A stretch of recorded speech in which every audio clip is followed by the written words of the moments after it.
When the Tubo's army waged war against the Tang dynasty in the first year of Emperor Dong's reign, they left chaos everywhere, even at the Anlusian borders. The soldiers of Tang never saw this coming, not even Ji, the governor of the Sikwon command. Just when they thought they had defeated the Tubos at the Yin fort, Ji notices another troop of soldiers advancing towards them. He warns his men to stop the war and find refuge in Lushur Pass as soon as possible. After arriving at Lushur Pass, Ji learns that the Tubos have surrounded Chang'an, and the emperor already fled the capital with his court. Gaoxi is confused about what to do, but he must follow the orders of the emperor to defend Chang'an from the Tubos and chase them away.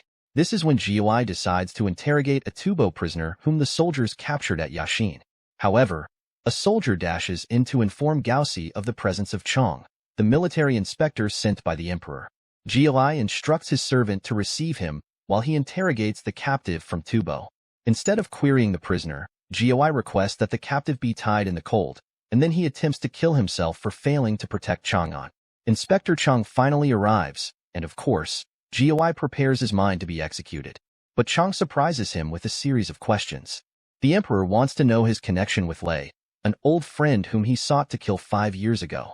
This is when Ji reveals his strong friendship with Lei, which started after the loss of his royal parents at an early age. Firstly, Ji talks about his formidable grandfather who served Emperor Zong as the Northeast commander. His grandfather played a huge role in conquering 2 kingdoms, and when he died, he was buried next to Emperor Zong. His father, Gon, wanted him to be like his grandfather, so he placed a young Ji to learn martial arts at the age of 7 and also made Ji go to school so he could learn how to read and write.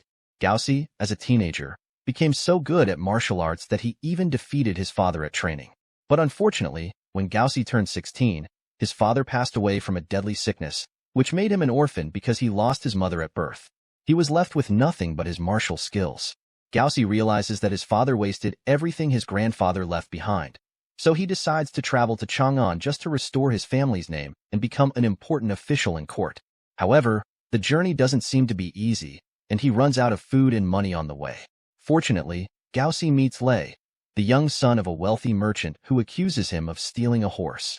A fight between both of them ensues, but Lei realizes that Gaoxi's martial arts skills are too good for him to be a thief. He stops the fight right away to listen to Gaoxi's explanation, who clears out that he's not the thief, but instead he saw the thieves pass him by with horses. Lei runs off with Jiuai's horse to catch the real thieves, only to almost get killed by the second thief. Gaoxi comes to his rescue, saving him from the sword of the thief, and this kicks off their relationship as friends. Although Lei finds Gaoxi very formal, he thanks him for saving his horse. Lei tells Gaoxi that the horse the thief wanted to steal is carrying something valuable to him. It is not silver or gold, but the remains of his best friend, Wu Yan, whom he pledged to bury somewhere beautiful. Lei comes from a family related to the imperial clan. He spends most of his time with the court officials, giving them wise advice and strategies in hopes that they will one day recognize his talent and give him a post in court. After giving a hungry Gaoxi some meat to eat, Lei pleaded with him to train him on how to use a spear. Lei is so impressed by how Gaoxi used it to take down the thieves like a flying dragon and promises to teach him the arts of wrestling in return. While he teaches Gaoxi wrestling, he demonstrates that the best way to defeat his opponents is by tricking them. At nightfall, Gaoxi teaches Lei how to use a spear without wasting time. Lei buries the remains of his friend and offers homage in his honor. This is when Jiuai discovers the carefree yet emotional side of Lei. They travel together to Chang'an, the capital, and Jiuai learns more about Lei. Lei admits his plan to become a Taoist hermit in the future. Gaoxi attempts to discourage him from this hard decision, but the moment Libby tells him of a quick shortcut to getting an official rank, he becomes happy. This shortcut, which is called passing the scroll, allows men of humble birth to write their best poems and become officials whenever a prominent official recommends them. A quick snap to present the Tubo captive is still outside in the cold, and when he is about to breathe his last, 2 soldiers release him from the chains. They reveal their stance as supporters of the Tubos, telling the captive that Yanwu, the new governor, will replace Gawai in 2 days, and that the Tuas must conquer Chang'an as soon as possible. Gawai is yet to finish his story, so let's see whether Libby deserved death at his hands or not. The 2 find their way to the house of a prominent official, only for Libby to be rejected because he is the son of a wealthy merchant, which is no different from the lowest class in the capital. This rejection doesn't affect Libby, and he goes with Gawai to the Yellow Crane Tower to drink all night. Right there at the tower, Libby decides to write a poem, and he demands that his poem be put close to that of Kaho, who is the best poet of the tower. On seeing his poem, Gao Shi and the other guests become engrossed and praise the poet for writing so beautifully. This rekindles Libby's focus on becoming an official, so he parts ways with Guai and decides to go to Yangsha, while Guai decides to go to Chang'an. Gao promises to visit him if he succeeds in Chang'an. As soon as he steps into Chang'an, Guai discovers that his family's name has gone down the drain, since no prominent official wants to mentor him. He opts to become a spear dancer just to survive and find a chance to prove his worth. Fortunately, he gets selected to dance for Prince Qin at a banquet. This is his only ticket to becoming an official if he impresses Prince Qin and Princess Yin. Guai puts his best into this dance and even surprises everybody with a battle technique while dancing. However, Princess Yin is not impressed with his dance because it looks a bit scary to watch. Guai hides in a room and sulks about losing his chance, but he meets Yu Dufu, a friend of Prince Qin, who reveals that Princess Yin is only a fan of dance and music. Right in front of them, Princess Yin recommends Wang Wei, a poet who impresses her with his soothing music. The next morning, Gao Shi sees the others running off to receive their official ranks, and this hurts him. He is forced to save a singing lady from falling off a horse. They recognize each other from performing at the banquet, but Gao Shi is shocked when he learns that Li Bai's poems are all over Chang'an just a year after their separation. At once, Guai leaves Chang'an to Yangcha to see his old friend Li Bai, who is now famous. On getting to Yangcha, he finds Libby and is forced to accompany him to steal a beautiful maiden from a banquet. They escape on a boat, but their happiness ceases the moment some men sail behind them searching for the maiden. Libby, Gao, and Pishi are no match for the men, and the maiden is taken away from him forcefully. This pains Libby, but the maiden offers to dance one last time for him in appreciation. Libby offers her all the money on him and, in addition, his precious jade ring. Gao wonders what happened to Libby's ambition to serve as an official after seeing his old friend living a wasteful life on wine and women. But Pishi, a follower, thinks otherwise, claiming Li Bai is doing well as a renowned poet. Guai is not satisfied with this, so he challenges Pishi to a fight. Surprisingly, Pishi defeats Guai, revealing her identity as a woman and the daughter of General Pai, who is a great swordsman yet reduced to a mere sword dancer. Pishi discloses to them that she is the only inheritor of her father's swordsmanship, yet she is a woman. Guai feels ashamed of this defeat, and he opts to go to Shango to train and regain his skills. Although Libby wishes he stay behind in Yangcha and enjoy the night, Gao's mind is already made up. The animation switches the scene to show a soldier reporting to the president of the Tubos and Lushir Pass, which means the fort will be destroyed in the next 6 hours if no action is taken. But Gao Shi seems to have a plan, so he tells Inspector Chang to relax and listen to the rest of his story. Well, let's see what made him a governor in Shangu. Gao Shi trains his strength, and his reading ability improves as well, as a village student tutors him. One day, the villagers bring a man to Guai, claiming they found him gallivanting around the temple, only for Guai to see his old friend Li Bai. Both of them are so happy to see each other, but Libby announces his current condition. Ever since he left Yangcha, he fell sick in Yangcha after his brothers denied him a share of their late father's property, making him an outcast. And now he is getting married to Chancellor Exu's daughter. However, Libby doesn't seem happy about his marriage because he wants to join his wife's family and live with them. Gao Shi opposes this idea, forcing Li Bai to seek advice from Mian Horan, his friend in Zhanggang. Unfortunately, when they reach Tangang, they discover that Mian Horan is on his way to Yangxia to look for Li. Without delay, Libby and Guai run to meet Mian Horan before the boat sails off to Yangcha. They see him from afar, and Libby tries to get an answer from Mian Horan, but the wind disrupts their communication. Through the use of his writing skills, Libby sends his message across to Mian Horan, who sends back a negative reply, since nobody is supporting his plan to join his bride's family.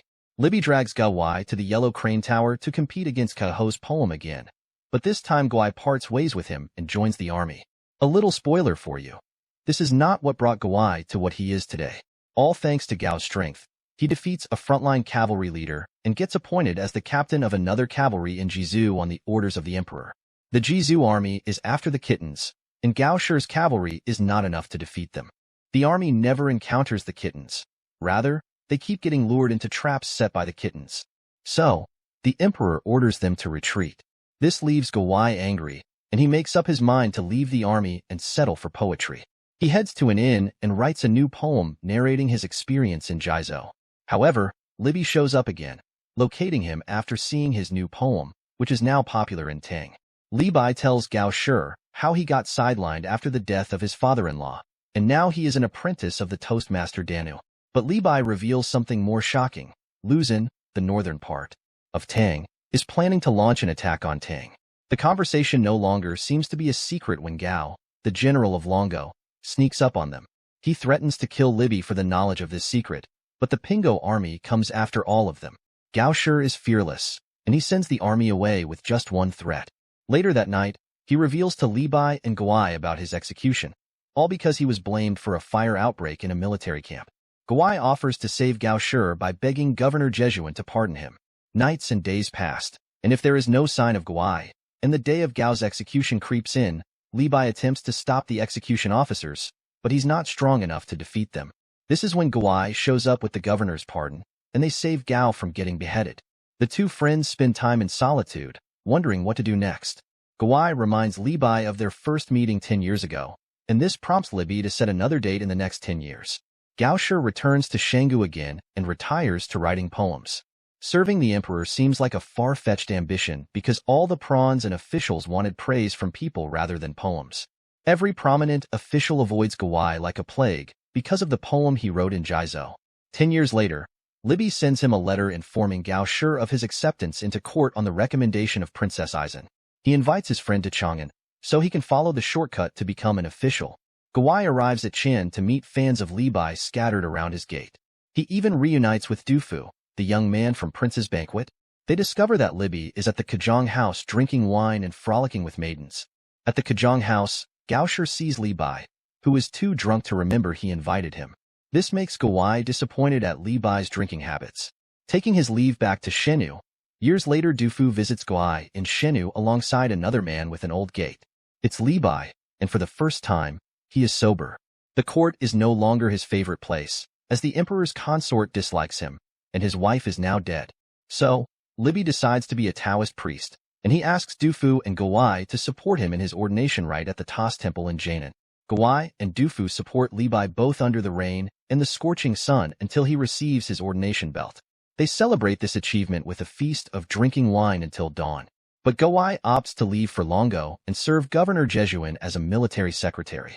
It hurts Li Bai to see his friend leave, so he challenges him to a wrestling duel. Guai accepts to wrestle with Li Bai, and just like the old times, he wins. In Longo, Gao Shi serves the governor as a secretary in the war against the Tubos. Despite 30,000 soldiers controlled by Gu, the Tubos keep them locked in the stone fort for a year. Gao Shi continues his job as a secretary, and he sees Li Bai again in Zhanggang, where he hears the news of his new wife in Fein. Moreover, Tang is falling apart, and many generals start to envy the throne. Now there is division in the country, as Yusen has defected from Tang. Even Jejuan becomes paralyzed during battle, but he refuses to become a traitor like the other defectors. There's no one to succeed him, so he opts to kill the traitors one after the other. He begs Guai to escape and tell the emperor of the traitor in Tang. When Guai enters Chang'an, he sees the city in complete chaos, making him chase after the court that has fled the capital. 6 months later, Tang changes for good when Emperor Daong assumes the throne, and Guai becomes the governor of San Command.